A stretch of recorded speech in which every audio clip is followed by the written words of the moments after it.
मैं नोएडा के एक इलाके में एक प्लॉट पर बने छोटे से झोपड़ी नुमा मकान में रहता था।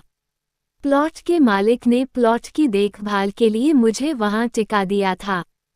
प्लॉट के मालिक की उस प्लॉट पर एक बहुमंजिला अपार्टमेंट बनाने की योजना थी, जिसके लिए बिल्डरों से बात चल रही थी। मुझको महज 8,000 पगार मिलती थी, पर बेकार बैठे रहने के बजाय ये भी बुरा ना था।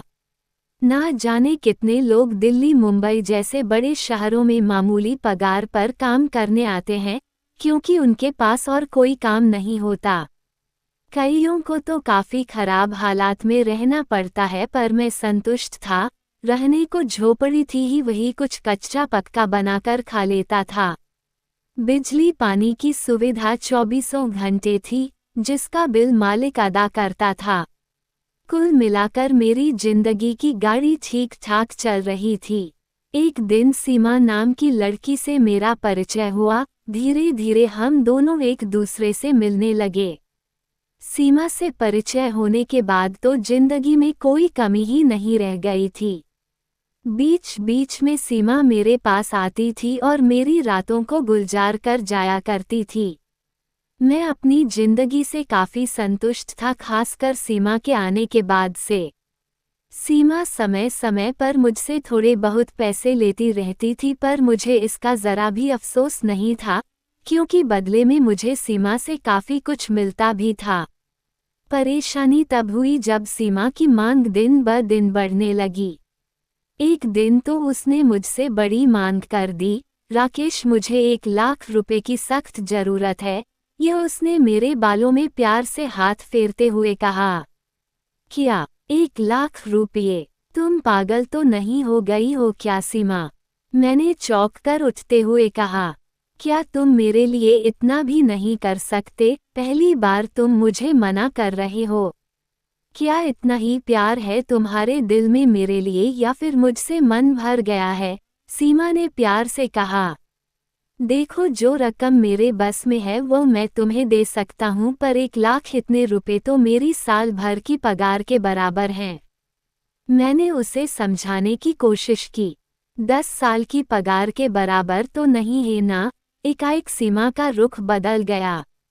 अगर मैं पुलिस में शिकायत कर दूँ तो 10 साल के लिए हवालात में चले जाओगे।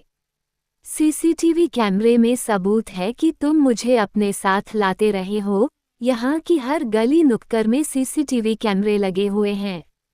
मेरे कपड़ों पर तुम्हारी करतूत के सबूत भी हैं। वैसे भी आजकल मीटू के चलते बड़े बड़ों की हालत खराब है, फिर तुम्हारी क्या विसात है? यह क्या कह रही हो सीमा? मैंने तो कभी तुम्हारे साथ जबरदस्ती नहीं की। तुम पैसे के बदले मेरे पास आती रही हो, मैंने दलील दी। देखो, 1,00,000 रुपए तो मुझे हर हाल में चाहिए ही चाहिए। तुम कैसे इंतजाम करोगे ये तुम जानो। 1 हफ्ते का समय है तुम्हारे पास, कहते हुए सीमा चली गई और मैं हैरान सा उसे जाते हुए देखता रहा। इसके बाद से मैं काफ़ी चिंतित रहने लगा था। मेरी कुल पगार 8,000 महीने थी, जिसमें से 3-4 हज़ार रुपये तो मैं सीमा पर ही लुटा देता था। 1,000-2,000 रुपये घर भेज दिया करता था, बाकी मेरे खाने पीने पर खर्च हो जाया करते थे। पैसों के लिए एकमात्र सहारा मेरा मालिक था, जो 1-2 महीने से ज़्यादा की एडवांस पगार नहीं दे सकता था। तो फिर क्या किया जाए? अगर सीमा ने पुलिस में शिकायत कर दी तो मुझे लेने के देने पड़ जाएंगे। 1 साल पहले ही मैं नोएडा आया था, कोई ऐसा जानकार भी नहीं था जिससे मुझे पैसों की मदद मिल सके। सोच विचार के बाद मेरे दिमाग में एक ही उपाय आया, सीमा को रास्ते से हटाने का, उसकी हत्या कर देना।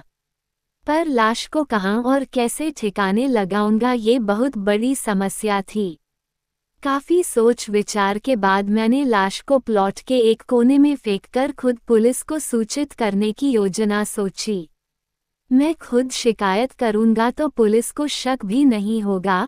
फिर अगली बार जब सीमा मुझसे मिलने आई तो मैंने उसका दिल खोलकर स्वागत किया। जैसे तैसे मैंने रुपयों का इंतजाम किया है, आगे से इतनी बड़ी रकम मत मांगना। मैं गरीब आदमी कहाँ से इतनी बड़ी रकम लाऊंगा, मैंने सीमा को बाहों में भरते हुए कहा। सीमा को इस बात से मतलब नहीं था कि मैंने रुपयों का इंतजाम कहाँ से किया है। मन ही मन उसने सोचा, रुपए तो मैं तुमसे हमेशा मांगूंगी, आखिर मजबूरी में तुम्हें अपना जिस्म देती हूँ तो उसका भुगतान तो देना ही होगा। सीमा बोली, अगर जरूरत नहीं होती तो तुम्हें क्यों तकलीफ देती। फिर हम दोनों एक दूसरे के आगोश में समा गए। मैं सोच रहा था कि मैं आखिरी बार सीमा के जिस्म को भोग रहा हूँ, इसके बाद तो इसे खत्म कर देना है। इसलिए मैं जमकर उसके बदन का मजा ले रहा था। सीमा सोच रही थी कि आज 1,00,000 रुपये लेने के बाद फिर कब उससे रकम मांगनी है। मौका पाकर मैंने सीमा का गला दबा दिया, फिर लाश को एक कोने में जाकर फेंक दिया। मुझको अपने प्लान पर पूरा भरोसा था, इसलिए मैं आराम से सो गया। अगले दिन सुबह मैंने पुलिस कंट्रोल रूम को फ़ोन कर जानकारी दी कि एक औरत की लाश प्लाट के एक कोने में पड़ी हुई है। मुझको ये गुमान था कि पुलिस को आसानी से चकमा दिया जा सकता है और इसके लिए मैंने खुद पुलिस से शिकायत करने की तरकीब अपनाई थी। शिकायत करने वाले पर पुलिस भला क्यों शक करेगी, मैंने यही सोचा था। पुलिस ने आकर सबसे पहले सीमा को अस्पताल पहुंचाया, जहां उसे मृत घोषित कर दिया। पुलिस ने अनजान शख्स के खिलाफ हत्या का मामला दर्ज कर लिया। मैं बहुत खुश हुआ, मुझे अपनी योजना कामयाब होती दिखाई दी, पर मुझे पता नहीं था कि पुलिस शक के आधार पर मुझसे पूछताछ शुरू कर देगी। विरोधाभासी बयानों के चलते मैं पकड़ में आ गया और फिर मामला सुलझ गया। मैं ज़्यादा देर तक पुलिस के सामने टिक नहीं पाया और मैंने अपना जुर्म कबूल कर लिया। इस तरह सीमा के लालच ने उसकी जिंदगी खत्म करवा दी और जिस्मानी आकर्षण ने मेरी जिंदगी बर्बाद कर दी। अब मुझको सारी जिंदगी जेल में गुजारनी थी। मैं अपने किए पर बहुत पछता रहा था।